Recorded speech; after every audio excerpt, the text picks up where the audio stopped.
난 내 주먹을 믿는다. 이런 좌우명은 별로 좋은 것 같지 않습니다. 근데 이 좌우명은 참 좋은 것 같아요. 때를 얻든지 못 얻든지 항상 힘쓰자. 이거 좋은 좌우명 아닙니까? 한번 따라하시면 감사하겠습니다. 때를 얻든지 못 얻든지 항상 힘씁시다. 우리 목사님들도 서로 이야기하는 가운데 그런 말씀들을 하세요.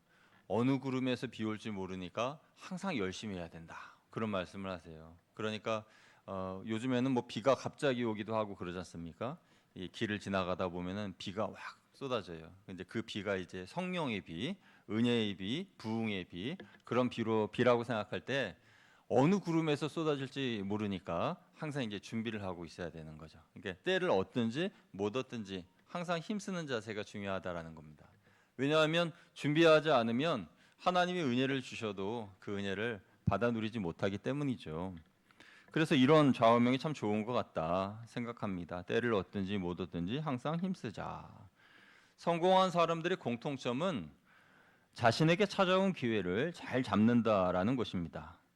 우리 모두에게도 다 성공으로 이끌 수 있는 기회들이 다가옵니다. 그런데 그런 것들을 잘 보고 탁 붙잡는 사람은 성공으로 나아가는 사람들이고, 또 준비하지 못해서 놓치는 그런 일은 없어야 되겠죠. 오늘 본문에 보면은 디모데전서 4장 2절에 이렇게 말씀합니다. 우리 같이 읽어보겠습니다. 시작. 너는 말씀을 전파하라. 때를 얻든지 못 얻든지 항상 힘쓰라. 범사의 오래 참음과 가르침으로 경책하며 경계하며 권하라. 아멘. 이 구절을 여러분 삶에 적용하셔서 영적으로나 육적으로나 많은 유익을 받으시기를 축복합니다. 사람은 누구나 다 인생에 대한 목표가 있어야 됩니다. 어떤 일을 하든지 내 인생에 청사진이 있어야 됩니다. 특히 믿는 성도들은 내 인생의 최종 종착지가 하늘나라라는 것을 생각하면서 하나님 나라 들어갈 때에 후회 없는 인생이 되기 위한 인생 로드맵이 있어야 됩니다. 무엇보다도 하나님 나라에 들어갈 때에 후회가 없으려면 구령의 열정이 있어야 됩니다. 하나님은요, 천국에서 우리를 맞이하실 때에 너가 몇 평 아파트에서 살았니? 그런 거 물어보지 않으십니다. 너가 어떤 자가용 몰고 다녔냐? 너가 얼마만큼 출세했니? 그런 거 물어보지 않으십니다. 너가 얼마나 많은 영혼들을 구해냈느냐? 얼마나 많은 사람에게 복음을 전했느냐? 내 마음을, 이 터질 듯한 갈급한 이 마음, 구령에 대한 그 마음을 네가 대신 전했느냐? 이런 것들을 하나님이 물어보시겠죠. 그러니까 하나님 나라에서 칭찬받는 성도는 구령의 열정으로 평생 사는 사람입니다. 그런 사람이 바로 사도 바울이죠. 사도 바울은 사도행전 16장에 보면 동역자 실라와 함께 복음을 전하다가 감옥에 갇히게 됩니다. 감옥에 갇히게 되는 이유가 길을 지나가다가 그 빌립보 지방에서 전도하던 중에 귀신 들린 여인을 만나게 되는데, 그 여인이 얼마나 불쌍한지 귀신이 한두 귀신이 아니라 여러 귀신이 들어서 많이 힘들어하던 여인입니다. 주인도 여러 주인이었습니다. 그리고 그 여인을 점치면서 돈벌이를 하는 주인들이었습니다. 그 불행한 여인을 보고 가만히 볼 수 없어서 예수의 이름으로 그 안에 있는 귀신을 내쫓고 그 여인의 영혼을 자유롭게 하였죠. 그러자 그 주인들이 더 이상 돈벌이를 할 수 없음으로 인하여서 바울과 실라를 붙잡아서 관원들에게 넘겨주고, 그 관원들은 이들을 제대로 조사해보지도 않고 그냥 감옥에 쳐넣어버립니다. 그래서 그 빌립보 감옥에 갇히게 되었죠. 죄 없는 바울과 실라가 죄인 취급받으면서 억울하게 매를 맞고 깊은 옥에 갇히게 되었습니다. 여러분, 세상이요, 의인과 악인이 바뀌어져서 운영되는 그런 세상이 있습니다. 악인의 의인 취급을 받고 의인의 악인 취급을 받고, 그리고 악한 것이 선으로 취급받는 그러한 때가 있죠. 그래서 바로 이 바울이 감옥에 갇혔던 그러한 때가 바로 그런 때이라는 것입니다. 그런데 예수님께서는 의를 위하여 핍박당하는 자는 복이 있다라고 말씀을 하셨습니다. 하나님께서 그렇게 주를 위하여 핍박당하는 사람들을 기뻐하시고, 또 그들이 막혀져 있는 모든 문들을 하나님이 열어주신다는 겁니다. 여러분 다 아시다시피 바울과 실라는 낙심하지 않았습니다. 감사했습니다. 그곳에서 찬양했습니다. 그러자 옥문이 활짝 열리게 된 겁니다. 여러분의 삶에 이 옥문과 같이 여러분을 가두고 있던 모든 문들이 다 열려지기를 주님의 이름으로 축복합니다. 사업의 문이 열리길 축복합니다. 기도의 문이 열리길 축복합니다. 하나님 은혜 가운데 형통의 문도 활짝 열리기를 축복합니다. 여러분, 문을 여신 분은 예수 그리스도세요. 요한계시록 3장 8절에 보면요, 이렇게 말씀하고 있습니다. 같이 읽습니다. 시작. 빌라델비아 교회의 사자에게 편지하라. 거룩하고 진실하사 다윗의 열쇠를 가지시니 곧 열면 닫을 사람이 없고 닫으면 열 사람이 없는 그가 이르시되. 아멘. 그러니까 우리 인생의 문도 열고 닫고 주관하시는 분이 바로 예수 그리스도시다 라는 것을 믿으시길 축복합니다. 여러분, 후회 없는 인생을 살았던 사람 한 명도 소개하겠습니다. 사무엘상 1장에 보면 한나라는 여인이 나오는데요, 그녀는 간절한 기도로서 사무엘을 낳은 여인입니다. 여러분, 불가능한 일도 가능케 되는 그 이유는 하나님께 간절하게 기도하여서 하나님의 기적과 응답을 받기 때문인 것이죠. 때를 얻든지 못 얻든지 우리는 기도해야 됩니다. 한나처럼 기도해야 됩니다. 때를 얻든지 못 얻든지 우리는 전도해야 됩니다. 바울처럼 전도해야 됩니다. 여러분, 기도는 간절함입니다. 간절함과 그 마음의 사모함을 하나님이 보시고 그 마음에 하나님의 능력과 기적을 베풀어 주시는 겁니다. 막혀진 문이 활짝 열리려면 간절한 기도로 우리의 마음을 하나님께 보여드려야 됩니다. 하나님은 우리에게 은혜를 주시고 복을 주시기를 원하십니다. 모든 막혀진 문이 열려지기를 원하십니다. 그러면 전능하신 하나님, 그 하나님께 우리가 부르짖어야 하는 것이 마땅하지요. 그런데 그 하나님도 하지 못하시는 것이 있습니다. 그것은 사람의 마음이 굳게 닫혔거나 영적인 것에 게으름을 피울 때에 그렇죠. 그래서 우리는 때를 얻든지 못 얻든지 항상 힘써야 됩니다. 우리 오늘 본문의 2절 말씀 다시 한번 또 읽어보도록 할게요. 시작. 너는 말씀을 전파하라. 때를 얻든지 못 얻든지 항상 힘쓰라. 범사의 오래 참음과 가르침으로 경책하며 경계하며 권하라. 아멘. 오늘 헌신 예배 드리신 우리 7여전대 회원분들이요, 이 말씀을 잘 마음에 새기셔서 얻든지 못 얻든지 하나님 앞에 충성스러운 우리 여전도회 회원 되셔서 하나님의 은혜와 축복이 여러분의 가정에 넘쳐나시기를 축복합니다. 이 말씀에는 은혜로운 그런 세 가지 메시지가 있어요. 뭐냐면, 첫째는 말씀을 전파하는 일에 힘써야 한다라는 것입니다. 여러분, 사도 바울은 자신의 아들인 디모데에게 그리스도 안에서 이루어진 구속의 사역을 모든 사람에게 담대히 전하라라고 명령했습니다. 오늘 이 말씀을 받는 성도님들, 또 우리 7여전도회 회원 모든 분들에게도 하나님의 말씀과 하나님의 은혜를 담대히 전할 그 대상, 누구인지 한번 생각해 보시기를 바랍니다. 제일 먼저 떠오르는 사람들은 여러분 자녀 아닙니까? 우리 자녀들에게 하나님의 말씀을 온전히 전해야 한다라는 것이 우리 부모들의 사명인데요. 하나님이 우리를 어떻게 구속하셨는지, 우리를 어떻게 사랑하셨는지, 선한 길로 어떻게 인도하셨는지를 잘 알려주셔야 됩니다. 바울이 디모데에게 담대히 선포하라고 하셨던 것처럼 하나님의 은혜를 담대히 전해야 됩니다. 그런데 때를 얻든지 못 얻든지 그렇게 하라고 했어요. 그런데 이 말이 참 재밌습니다. 이 때를 얻든지 못 얻든지라는 말은 헬라어로 유카이로스, 아카이로스라는 그런 말이에요. 무슨 어느 대학교의 응원 구호 같죠? 유카이로스, 아카이로스. 그런데 이 말은 내가 말씀을 전하고 싶든지 그렇지 않든지 전해야 한다, 이런 말씀인 것입니다. 유카이로스, 아카이로스. 한번 따라 하실까요? 유카이로스, 아카이로스. 유카이로스, 아카이로스. 무슨 응원 이게 구호 같은데. 근데 이게 꼭 우리 7여전도회 회원들에게만 드리는 말씀은 아니에요. 여러분, 이 유카이로스, 아카이로스를 우리 삶에 적용해 볼 수 있습니다. 부모에게 적용해 보면요, 부모들은 가르치는 교사로서 자녀들에게 일관성 있게 가르쳐야 됩니다.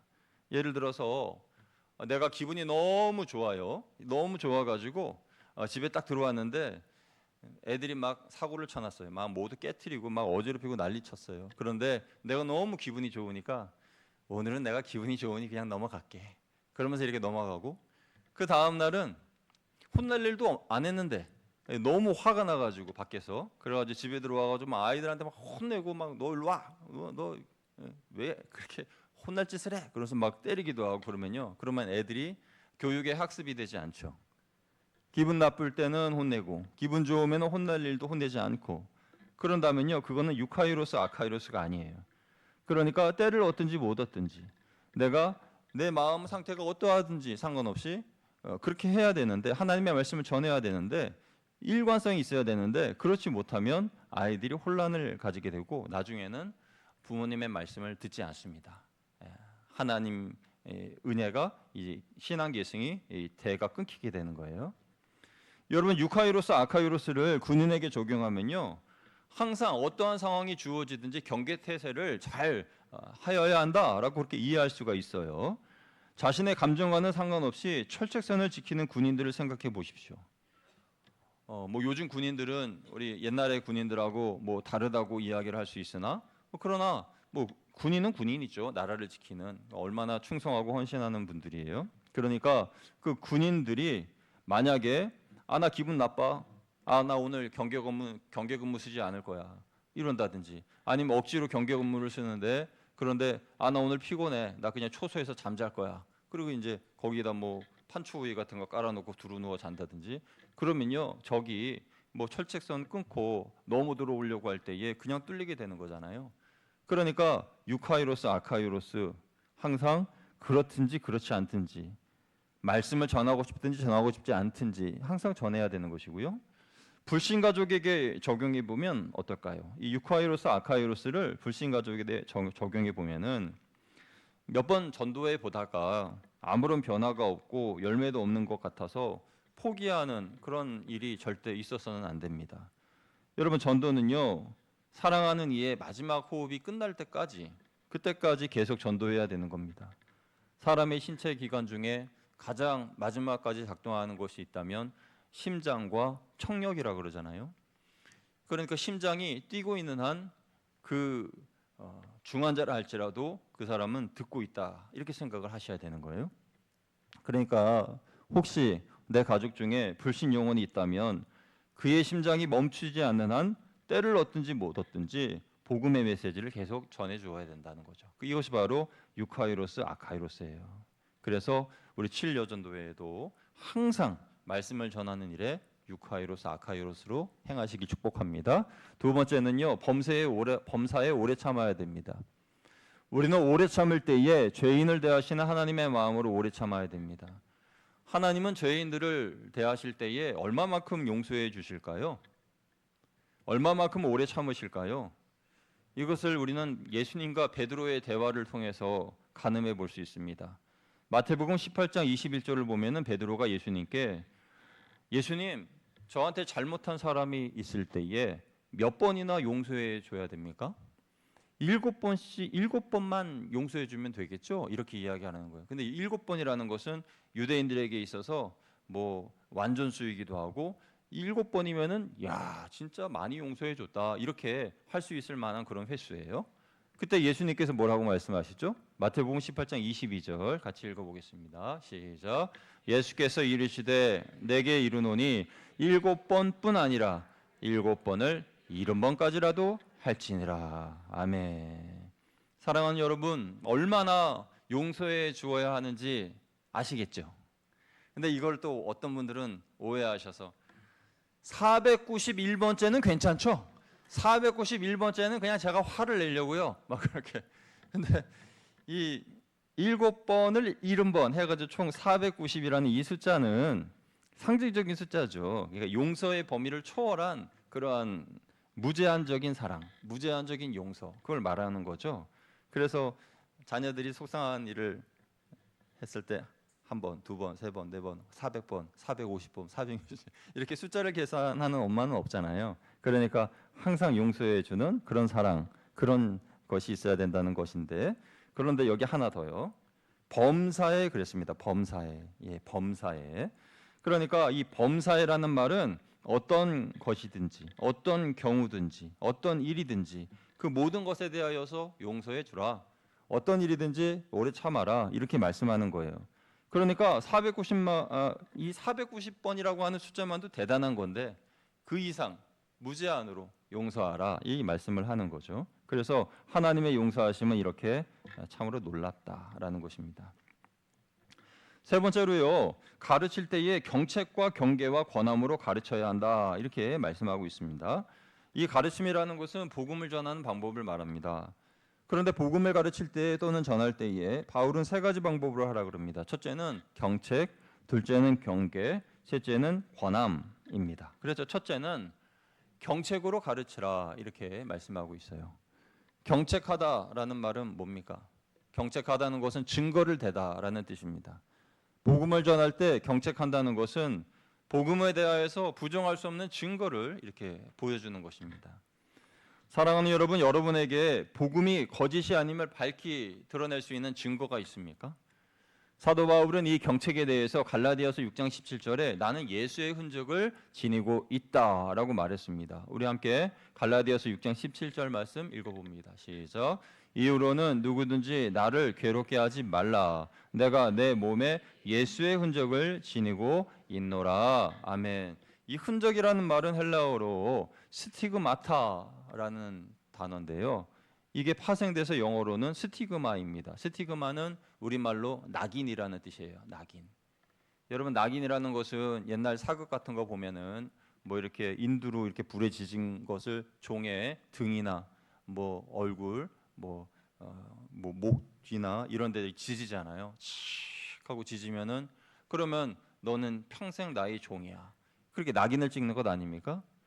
사도 바울이 이렇게 말하는 거예요. 나는 예수 그리스도의 종으로서 예수님의 낙인이 찍힌 사람이다. 이것이 내 흔적이다. 이렇게 이야기를 하는 겁니다. 그러니까 그가 보인 복음의 이 흔적, 이 낙인, 그것은 유대인들로 인하여 핍박을 당하면서 여러 번 죽을 고비를 넘긴 그 일들이 바로 그에게 낙인이었고, 그것이 스티그마이고 예수의 흔적인 것이죠. 강력한 복음을 전하려면 이러한 강력한 증거가 있어야 됩니다. 여러분에게도 이런 강력한 예수의 흔적이 있기를 주님의 이름으로 축복합니다. 이 흔적이요, 여러분의 변화된 모습이기를 바랍니다. 그래서 여러분의 변화된 모습을 보면서 모든 사람들이 복음을 부정할 수 없게 되기를 바랍니다. 그러니까 복음이라는 것은 말로 하는 게 아니라 우리의 삶으로 하는 거여서 우리의 삶의 모습이 정말 예수님 닮은 삶의 모습이고 정말 말씀대로 사는 그런 삶의 모습이면요, 그러면 나의 삶의 모습이 전도지가 되니까 그 모습을 보고 예수님을 믿게 되는 거죠. 그리고요, 경계로서 가르쳐야 되는데 이 경계라는 말이 뭐냐? 경계라는 단어는 비난하다라는 뜻이 있습니다. 그러니까 신앙의 길에서 벗어나려고 하는 사람을 보거나 죄 지은 사람을 볼 때에 호되게 책망하라, 비난하라, 이런 뜻입니다. 그런데 이 비난과 책망을 잘못 이해하셔서 많은 대중들, 사람들이 있는 데서 막 면박을 주거나 창피를 주거나 그렇게 하라는 뜻이 아니에요. 잘못된 길로 가지 말고 바른 길로 가도록 일깨워 주라, 그런 뜻이에요. 그러니까 비유로 말씀드리면 이런 겁니다. 우리가 고속도로에 이제 주행하고 운전하다 보면은 뭐 터널을 지나거나 할 때 그 위에 이렇게 큰 문구가 있잖아요. 앞차가 졸면 어떻게 해요? 고속도로 안 다녀 보셨어요? 앞차가 졸면 119에 신고하라고? 앞차가 졸면 빵빵 하세요. 빵빵 경적을 울려주세요. 이런 문구가 있어요. 그러니까 이제 운전하다가 보면은 앞차가 이렇게 막 이 갈지자로 막 왔다 갔다 하는 경우 있지 않습니까? 그러면은 이제 졸고 있는 게 틀림없어요. 그러면은 빵빵 빵빵 누르면 이제 정신을 번쩍 차리면서 내가 지금 졸았네, 큰일 날 뻔했다, 그러면서 이제 바로 가잖아요. 그러니까 이 경계로 가르친다는 게 그거예요. 영적으로 졸면서 사탄이 유혹하는 그 손길에 끌려가고 있는 성도를 본다면 그쪽으로 가면 안 돼요, 이렇게 외쳐야 되는 거예요. 그게 빵빵 경계를 하는 거예요. 그러니까 이제 경계가 있어야 되는 겁니다. 그리고 세 번째로는요, 권함으로 가르쳐야 한다 그랬어요. 권함. 지금 어디 말씀 나누고 있는지 여러분 다 알고 계시죠? 오늘 본문 2절의 끝부분, 범사에 오래 참음과 가르침으로 경책하며 경계하며 권하라, 거기 말씀 나누고 있는 거예요. 권함으로 가르치라 그랬는데 이 권함이라고 하는 것은 용기를 북돋아 주다, 위로하다라는 그런 의미입니다. 한번 따라하시겠습니다. 용기를 북돋아 줍시다. 서로 위로합시다. 우리 7여 전도회 회원분들은 주위에 있는 분들에게 용기를 북돋워 주는 분들이 되시길 축복합니다. 그리고 여러분 때문에 위로를 받는 분들이 많으시기를 바라요.